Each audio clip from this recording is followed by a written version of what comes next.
मनुष्य का जीवन उसके कर्मों पर ही चलता है। जैसा कर्म होता है वैसा ही उसका जीवन बन जाता है। भगवान श्री कृष्ण कहते हैं कि हमें किसी से भी अंधा प्रेम नहीं करना चाहिए। किसी के प्रति अत्यधिक आसक्ति मनुष्य को आगे बढ़ने नहीं देती। ज़रूरत से ज़्यादा मोह और प्रेम कई बार व्यक्ति का विवेक छीन लेते हैं। अनुमान मन की कल्पना है, जबकि अनुभव जीवन का सबसे बड़ा शिक्षक है। सच्ची खुशी तभी मिलती है जब आपकी सोच, वाणी और कर्म में एक रूपता हो। जीवन में कभी भी निराश मत होइए, क्योंकि कमज़ोर आप नहीं, आपका समय होता है। श्री कृष्ण कहते हैं कि दूसरों का भला करने वाले मनुष्य को अक्सर कष्टों का सामना करना पड़ता है, क्योंकि मीठे फल देने वाले वृक्ष पर ही सबसे अधिक पत्थर फेंके जाते हैं। सत्य और ईमानदारी से कमाया हुआ धन हर प्रकार से सुख देता है, जबकि छल कपट से कमाया गया धन केवल दुख और अशांति लाता है। जब पूरी मेहनत करने के बाद भी सपने पूरे ना हो तो रास्ता बदलिए, अपने सिद्धांत नहीं। जैसे पौधा समय आने पर अपने पत्ते बदलता है, लेकिन अपनी जड़ें नहीं बदलता। यदि किसी की संगति से आपके विचार शुद्ध होने लगे तो समझ लीजिए कि वह कोई साधारण व्यक्ति नहीं है। कठिन समय ही मनुष्य को मजबूत बनाता है। समझदार व्यक्ति वही होता है जो दूसरों की अच्छाइयों से सीखता है, उनसे तुलना या ईर्ष्या नहीं करता। श्री कृष्ण कहते हैं कि संबंध बड़ी बड़ी बातें करने से नहीं, बल्कि छोटी छोटी भावनाओं को समझने से मजबूत बनते हैं। यदि सब कुछ खो देने के बाद भी आपके भीतर फिर से उठकर आगे बढ़ने का साहस बाकी है, तो समझ लीजिए कि आपने वास्तव में कुछ भी नहीं खोया। अज्ञानी व्यक्ति केवल अपने स्वार्थ के लिए कार्य करते हैं, जबकि बुद्धिमान व्यक्ति पूरे संसार के कल्याण के लिए कर्म करते हैं। हे अर्जुन, तुम्हारा क्या गया जो तुम शोक करते हो? तुम क्या लेकर इस संसार में आए थे जो खो गया? तुमने क्या बनाया था जो नष्ट हो गया? जो कुछ भी तुमने पाया यहीं से पाया, जो कुछ भी दिया यहीं पर दिया। जो आज तुम्हारा है कल किसी और का होगा, क्योंकि परिवर्तन ही संसार का अटल नियम है। समय के साथ इस संसार की हर वस्तु परिवर्तन के नियम का पालन करती है। भगवान श्री कृष्ण कहते हैं कि कर्म योग वह मार्ग है जिसके माध्यम से मनुष्य अपनी आत्मा से जुड़ता है। कर्म योग हमारे आत्मज्ञान को जागृत करता है। इसके द्वारा मनुष्य न केवल अपने वर्तमान जीवन के उद्देश्य को समझता है, बल्कि मृत्यु के बाद की गति का भी बोध प्राप्त करता है। इस मार्ग में निष्काम कर्म के द्वारा ही ईश्वर की प्राप्ति होती है। श्रीमद् भगवत गीता में कर्म योग को सर्वश्रेष्ठ योग कहा गया है। गृहस्थ और कर्मशील मनुष्य के लिए कर्म योग सबसे उपयुक्त मार्ग माना गया है। कर्म योग हमें यह सिखाता है कि कर्म केवल कर्म के लिए करो, बिना किसी आसक्ति के कर्म करो। कर्म योगी इसलिए कर्म करता है क्योंकि कर्म करना उसका स्वभाव और कर्तव्य है। उसके मन में किसी स्वार्थ या लाभ की इच्छा नहीं होती। वह कर्म का त्याग नहीं करता, बल्कि केवल कर्म के फल का त्याग करता है।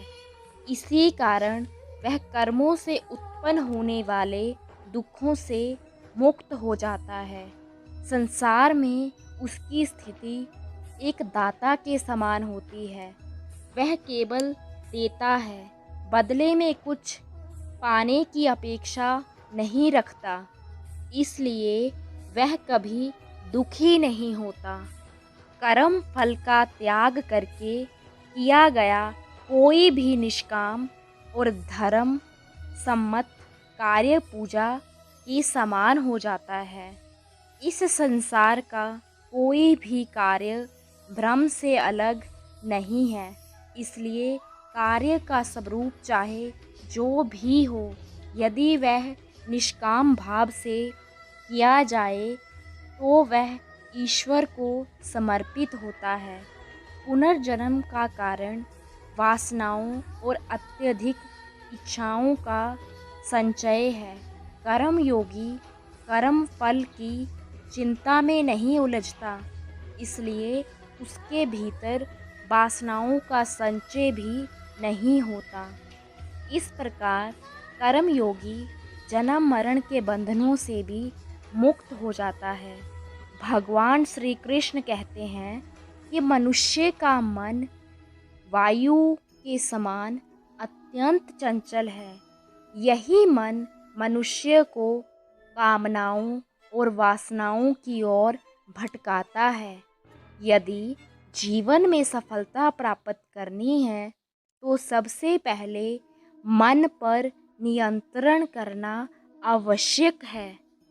जब मन वश में आ जाता है तब बुद्धि की शक्ति एकाग्र हो जाती है और हर कार्य में सफलता मिलने लगती है।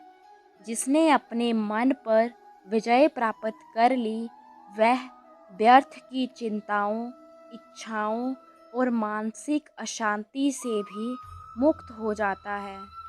ऐसा व्यक्ति अपने लक्ष्य को भी सहजता से प्राप्त कर लेता है। वृंदावन में रहने वाले एक वृद्ध भक्त थे जिनका नाम माधव दास था। वह कोई बड़े संत नहीं थे, ना ही विद्वान थे। उनका जीवन बहुत साधारण था।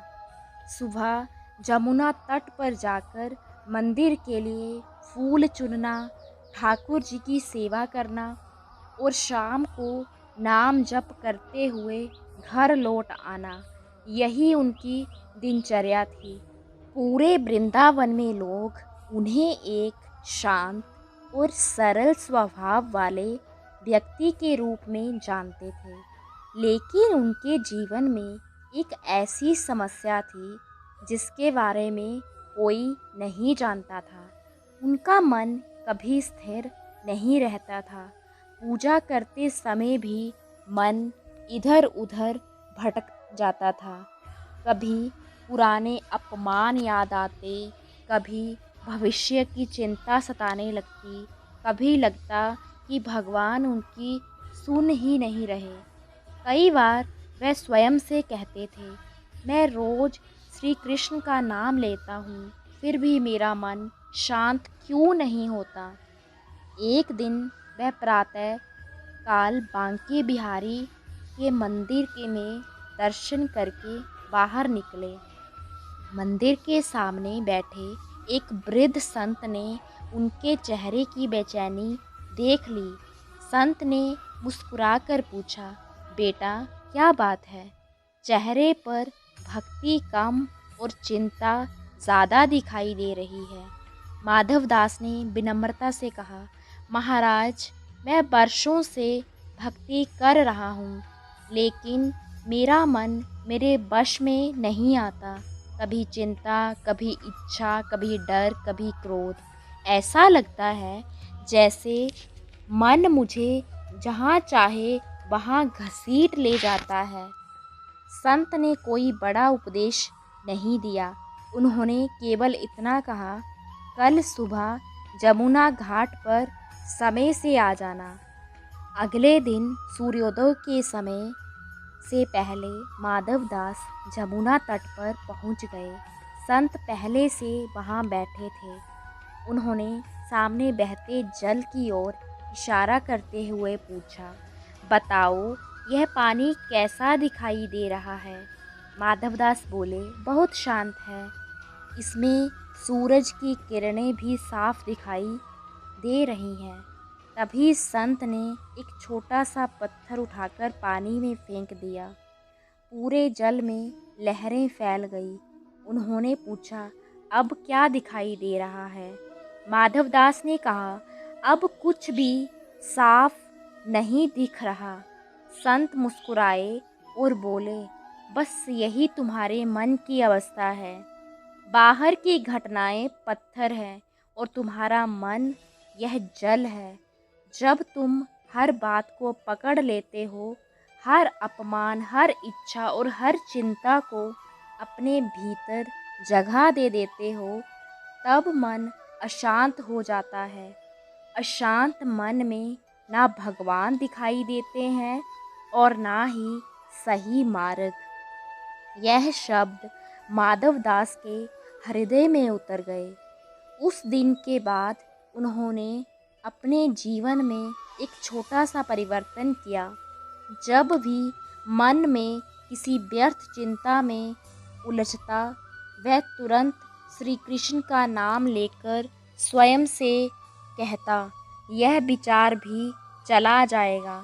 अभी मुझे केवल अपना कर्म करना है। धीरे धीरे उन्होंने अपने मन को आदेश देना शुरू किया। मन की हर बात मानना बंद कर दिया। पहले जहाँ पूजा करते समय मन 100 दिशाओं में भागता था, अब वह कुछ देर के लिए शांत रहने लगा। पहले जहाँ छोटी सी बात पर बेचैनी हो जाती थी, अब वह मुस्कुराकर उसे भगवान की इच्छा मान लेते। कई महीने बीत गए। एक दिन मंदिर के एक सेवक ने उनसे पूछा, माधवदास जी, पहले आपको हमेशा चिंतित देखा करता था, अब आपके चेहरे पर इतना संतोष कैसे आया? उन्होंने मुस्कुराकर उत्तर दिया, पहले मैं मन के पीछे चलता था, इसलिए थक जाता था। अब मैं श्री कृष्ण के पीछे चलता हूँ और मन अपने आप पीछे आने लगा है। कुछ समय बाद उनके जीवन में एक बड़ी परीक्षा आई। उनका छोटा सा घर जमुना की बाढ़ में क्षतिग्रस्त हो गया। आसपास के लोग घबरा गए। सबको लगा कि इस बार माधवदास टूट जाएंगे, लेकिन वे शांत बैठे ठाकुर जी का नाम जप रहे थे। किसी ने पूछा, क्या आपको अपने घर की चिंता नहीं? उन्होंने बड़ी सरलता से कहा, घर फिर बन जाएगा। अगर मन टूट गया तो कुछ भी नहीं बचेगा, इसलिए पहले मन को बचाना ज़रूरी है, बाकी सब श्री कृष्ण संभाल लेंगे। उनकी यह बात सुनकर वहाँ उपस्थित लोगों की आंखें भर आई। किसी ने पहली बार समझा कि सच्ची भक्ति केवल मंदिर में दीपक जलाने का नाम नहीं है। सच्ची भक्ति वह है जहाँ मन परिस्थितियों का दास नहीं, बल्कि श्री कृष्ण का सेवक बन जाता है। दोस्तों, वृंदावन की यह सीख आज भी उतनी ही सच्ची है। मन को संसार के पीछे दौड़ने दीजिए तो वह कभी शांत नहीं होगा, लेकिन यदि उसी मन को श्री कृष्ण के चरणों में समर्पित कर दिया जाए और अपने कर्तव्य पर ध्यान रखा जाए, तो धीरे धीरे चिंताएं समाप्त होने लगेंगी। जिस दिन मन हमारे वश में आ जाता है, उसी दिन सफलता, शांति, सच्चे सुख का मार्ग अपने आप खुलने लगता है। दोस्तों, इस संसार में परमात्मा के सिवा किसी को भी अपना मत समझिए। यहाँ कोई भी सदा के लिए नहीं है, क्योंकि जब संसार के सभी रास्ते बंद हो जाते हैं, तब ईश्वर की ओर जाने का मार्ग हमेशा खुला रहता है। जो व्यक्ति हर समय संदेह करता रहता है, वह कभी शांति प्राप्त नहीं कर सकता। ऐसा व्यक्ति ना इस लोक में धन, ऐश्वर्य और यश को प्राप्त कर पाता है और ना ही परलोक में सुख की प्राप्ति कर सकता है। जब तक मनुष्य किसी भी विषय में संशय से घिरा रहता है, तब तक वह उस क्षेत्र में सफलता प्राप्त नहीं कर सकता। इसलिए संदेह से बचिए और विश्वास के साथ आगे बढ़िए। जीवन में सफल होने के लिए अच्छे दोस्तों की आवश्यकता होती है, लेकिन अधिक सफल बनने के लिए अच्छे प्रतिद्वंद्वियों की आवश्यकता होती है। हमेशा चुनौतियों को स्वीकार करना चाहिए, क्योंकि उनसे या तो सफलता मिलती है या फिर एक नई सीख। यदि आपकी नीयत अच्छी है तो आपका नसीब भी कभी बुरा नहीं होता। भले ही आप इस संसार में अकेले आए हो, लेकिन जाते समय अपने विचार, अपने संस्कार और अपना ज्ञान इस दुनिया को देकर जा सकते हो। सफल बनने के लिए सबकी बात सुननी चाहिए, लेकिन करना वही चाहिए जो आपके विवेक और मन को उचित लगे। कुछ लोग केवल सफलता के सपने देखते रहते हैं, जबकि कुछ लोग जागकर उन सपनों को पूरा करने के लिए कठिन परिश्रम करते हैं। 1 मिनट की सफलता कई वर्षों की असफलताओं की कीमत चुका देती है। अपने छोटे से छोटे कार्यों में भी अपना दिल, दिमाग और आत्मा लगा दीजिए। यही सफलता का वास्तविक रहस्य है। जीवन में संघर्ष जितना कठिन होगा, सफलता उतनी ही ऊंची और शानदार होगी। अनुमान गलत हो सकता है, लेकिन अनुभव कभी गलत नहीं होता, क्योंकि अनुमान मन की कल्पना है और अनुभव जीवन की सबसे बड़ी सीख। कुछ पाने के लिए कुछ खोना भी पड़ता है, इसलिए खोने का साहस रखिए और पाने की खुशी भी। श्री कृष्ण कहते हैं, अपने जीवन के किसी भी अनुभव को कभी मत भूलिए। अच्छा समय खुशियाँ देता है और बुरा समय अनुभव देता है। सफल जीवन के लिए इन दोनों का होना आवश्यक है। जब हम दूसरों में अच्छाई देखना सीख जाते हैं, तब जीवन अत्यधिक सरल और सुखद हो जाता है। यह जीवन एक दिन गुजर ही जाएगा, इसलिए कभी स्वयं मुस्कुराइए और कभी दूसरों के चेहरे पर मुस्कान लाइए। यह बात हमेशा याद रखिए कि अफसोस अतीत को नहीं बदल सकता और चिंता भविष्य को नहीं बदल सकती। किस्मत कठपुतली का खेल ज़रूर दिखाती है, लेकिन जीवन के इस रंगमंच पर कोई भी कलाकार जन्म से कमज़ोर नहीं होता। यह जीवन मिट्टी के दीपक के समान है। जब तक तेल है, तब तक दीपक जलता है। तेल समाप्त हुआ तो दीपक भी बुझ जाता है। गलत सोच और गलत नज़रिया मनुष्य को उसके हर रिश्ते से दूर कर देता है। जिनके कंधों पर जिम्मेदारियों का बोझ होता है, उनके पास ना रूठने का समय होता है, ना टूटने का। हम अक्सर यह सोचकर जीवन जीते हैं कि लोग क्या कहेंगे, लेकिन कभी यह नहीं सोचते कि ईश्वर क्या कहेंगे।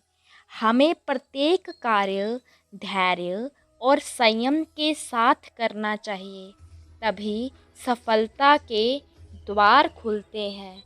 धैर्य वह शस्त्र है जो कठिन परिस्थितियों में भी मनुष्य के मन और बुद्धि का संतुलन बनाए रखता है तथा उसे नई राह दिखाता है। महान संतों और महापुरुषों ने भी यही शिक्षा दी है कि यदि किसी कार्य में सफलता प्राप्त करनी है तो उसे चिंता छोड़कर धैर्य और विश्वास के साथ कार्य करना चाहिए। ऐसा करने पर सफलता अवश्य प्राप्त होती है। जब समुद्र में पानी रहता है तो मछलियाँ चींटियों को खाती हैं, और जब समुद्र का पानी सूख जाता है तो चींटियाँ मछलियों को खाती हैं। इसलिए अवसर सबको मिलता है, बस अपनी बारी का धैर्यपूर्वक इंतज़ार करना चाहिए। जो व्यक्ति हारने के डर से कभी आगे नहीं बढ़ता, वह जीवन में कभी सफल नहीं हो सकता। यदि जीवन में किसी भी चीज़ से डर लगे तो उसे अपने ऊपर हावी मत होने दीजिए। उसका साहस के साथ सामना कीजिए और उसे समाप्त कर दीजिए। इंसान का वास्तविक चरित्र तब सामने आता है जब उसे किसी बात का नशा हो, चाहे वह धन का हो, पद का हो, रूप का हो या फिर शराब का हो। किसी ने पूछा, इस संसार में आपका अपना कौन है? मैंने मुस्कुराकर कहा, यदि समय अच्छा है तो सभी अपने हैं, और यदि समय विपरीत है तो कोई भी अपना नहीं रहता। झूठ पहली बार बोलना आसान लगता है, लेकिन बाद में वही सबसे बड़ी परेशानी बन जाता है। सत्य पहली बार बोलना कठिन होता है, लेकिन आगे चलकर वही मन को सुकून और शांति देता है। सुबह होने तक फूलों को भी यह नहीं पता होता कि उन्हें मंदिर में चढ़ाया जाएगा या किसी की समाधि पर। इसलिए जीवन जैसा भी हो, उसे हंसते मुस्कुराते जीना चाहिए। एक पेड़ के नीचे रखी हुई भगवान की टूटी हुई मूर्ति को देखकर यह समझ आया कि चाहे कैसी भी परिस्थिति आ जाए, स्वयं को कभी टूटने मत देना, क्योंकि यह दुनिया यदि टूटी हुई भगवान की मूर्ति को भी घर से बाहर कर सकती है, तो फिर हमारी क्या औकात है। स्वयं को माचिस की तीली की तरह मत बनाइए, जो हल्के से घर्षण से भी जल उठती है। स्वयं को शांत सरोवर की तरह बनाइए, जिसमें कोई अंगारा भी डाल दे तो वह भी शांत होकर बुझ जाए। दुनिया की हर तकलीफ आपकी हिम्मत के आगे एक दिन घुटने टेक देती है। भोजन में कोई जहर मिला दे तो उसका इलाज संभव है, लेकिन यदि कोई आपके कानों में जहर घोल दे तो उसका इलाज बहुत कठिन हो जाता है। अपने अच्छे दिनों में उन लोगों को कभी मत भूलिए जिन्होंने आपके बुरे समय में आपका साथ दिया है। जो लोग आपसे दूर जाना चाहते हैं, वे अक्सर सारा दोष परिस्थितियों पर डाल देते हैं। धीरे धीरे ही सही, लेकिन हमेशा आगे बढ़ते रहिए, क्योंकि एक समय के बाद रुका हुआ पानी भी खराब हो जाता है। श्री कृष्ण कहते हैं, अपने जीवन के किसी भी अनुभव को कभी मत भूलो।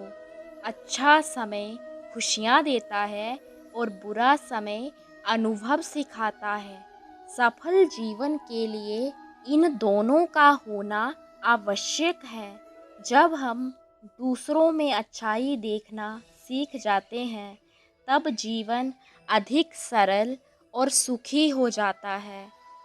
आज मिले हुए समय को ही अच्छा बनाओ। अगर अच्छे समय की राह देखते रहोगे तो पूरा जीवन कम पड़ जाएगा। अगर इंसान यह सोचने लगे कि मेरे साथ क्या हो रहा है, इसके बजाय अभी मैं क्या कर रहा हूँ, तो उसकी ज़िंदगी और बेहतर हो सकती है। मित्रों, अगर यह कथा से आपको कुछ सीख मिली हो तो वीडियो को लाइक करें, कमेंट करें और जय श्री कृष्ण अवश्य लिखें। इसे अपने प्रियजनों के साथ साझा करें। ऐसी ही प्रेरणादायक कथाएं सुनने के लिए हमारे चैनल को सब्सक्राइब करना ना भूलें। जय श्री कृष्ण। राधे राधे।